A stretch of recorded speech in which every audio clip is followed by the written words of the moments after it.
मैं ना अपने दादाजी से, अपने नाना जी से, फिर अपने अब्बा जी से, फिर अपने मोहल्ले के बुजुर्गों से, फिर अपने इलाके के बड़ों से एक बात सुनता था तो मैं कहता था कहीं से तो ये आई है ना, ये इनकी अपनी पैदा करदा तो नहीं ना। सादे लोग, अंगूठा छाप लोग, अपना नाम भी नहीं लिख सकते, पर वो कहते थे ए धी आ गई है बूहे थे, हुण मोड़ सकते। समझ आ रही है मेरी बात की? दरवाजे पे बेटी आ गई है, अब कुछ हो सकता। यानी किसी पार्टी से सियासी जंग चल रही है, लड़ाई पूरे उरूज पे है, वोट नहीं देने, तय हो गया, बरादरी का फैसला।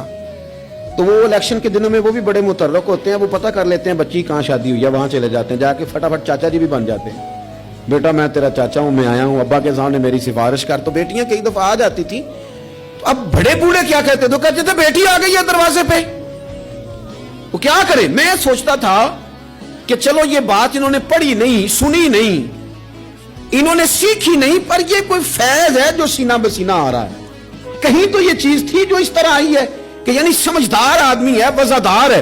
वो बेटी को कह भी सकता है कि पुत्र तू सियानी नहीं, तू समझदार नहीं, तू वहां नहीं जहां मैं हूं, मैं तेरा दादा हूं, लेकिन वो ये बात ही नहीं करता, कहता बेटी आ गई है। तो फिर एक हदीस पढ़ी तो समझ आई कि नहीं ये फैज है रसूल पाक का। ये बात ना मदीने की गली से चली है, जो गली गली मुसलमानों के सीने में जा बसी है।